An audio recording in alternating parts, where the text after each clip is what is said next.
अगर यहाँ पूरा हिसाब नहीं, वो तो मालिक जाने कि पूरा हिसाब आपको मिल चुका है कि नहीं।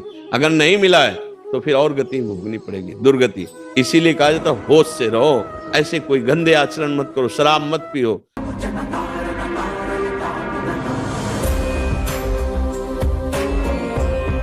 महाराज जी, अगर हम कोई अपराध कर देते हैं और कानून हमें उसकी सजा सुना देता है, क्या उस सजा के भोगने के बाद उस कर्म की से आजाद हो जाते हैं? क्या मालिक के घर में भी वो इंसाफ माफ होगा? ये उसका निर्णय किया जाएगा कि आपको यहाँ दंड किस कोटि का मिला, अपराध किस कोटि का था। ये कह रहे हैं कि अगर शायद कोई हत्या भी किसी की होगी हो तो हाँ, वो तो उसमें यहाँ के न्याय का विभाग कुछ अलग है, वहाँ का न्याय का विभाग अलग है। आपका भारी अपराध हो, आपको यहाँ थोड़ा दंड मिला है तो शेष वहां मिलेगा।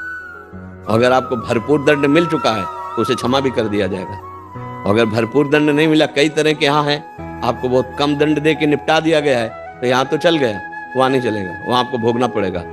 एक सेकंड के भी कर्म का हिसाब है। अवश्य में भोक्तव्यम कृतम कर्म शुभाशुभम। तो ये तो छोटा न्यायालय है। जैसे छोटे छोटे न्यायालयों से आपको सजा दे दी जाए तो बड़े न्यायालय में नहीं जाते, तो सबसे बड़ा न्यायालय श्री भगवान का है। और वहां ना वकील की जरूरत है, ना किसी घूस की जरूरत है। वहां अगर यहाँ आपने जैसे गाली दी, आपको 4 थप्पड़ लग गए, और ये परिणाम में हुआ कि आपकी गाली के द्वारा जो अपराध बना 4 थप्पड़ लगने से वो बराबर हो गया, कट गया। और अगर ऐसा हुआ कि आपका बहुत बड़ा अपराध है और केवल 4 थप्पड़ लगे हैं, तो 4 थप्पड़ ब्याज के समझो अपराध का मूल आपको भोगना पड़ेगा। इसीलिए बड़े बड़े डरते हैं, जैसी थरिवंश नरक गति दुर्भर यम द्वारे कटियत नक्सी। देखो, कोई भी अपराध होता है उसका कितना दंड होता है। आपने चोरी 5 मिनट की, व्यभिचार 5-10 मिनट किया, और फांसी की सजा आजीवन कारावास, ये तो बाद में होगा। 10 साल मुकदमा चलेगा, धुलाई पिटाई नाना प्रकार की अव्यवस्था ये होगी, देख रहे हो ना। तो इससे भी बड़ा अगर यहाँ पूरा हिसाब नहीं, वो तो मालिक जाने कि पूरा हिसाब आपको मिल चुका है कि नहीं। अगर नहीं मिला है तो फिर और गति भोगनी पड़ेगी, दुर्गति। इसीलिए कहा जाता है होश से रहो, ऐसे कोई गंदे आचरण मत करो, शराब मत पियो। मदिरा पीने से बुद्धि भ्रष्ट हो जाती है, जो नहीं करना चाहिए वो करने का उत्साह हो जाता है।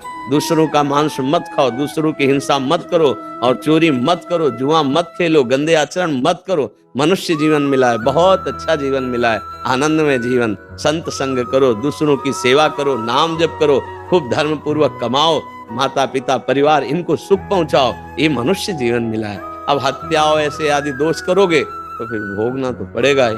अगर यहाँ कुछ दंड मिला है तो पूरा दंड नरक में मिलेगा। और यहाँ पैसा दे के या किसी भी चाल से बच गए हो तो मैं ब्याज सहित तुमको उसको भोगना पड़ेगा, अवश्य भोगना पड़ेगा। ये तो पक्का समझ लो, एक भी मिनट, एक भी सेकंड का कर्म यहाँ फ्री नहीं है, आपको भोगना पड़ेगा।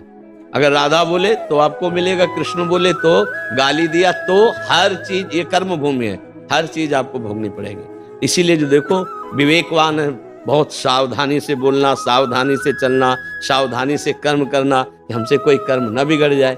ये हुआ हिसाब।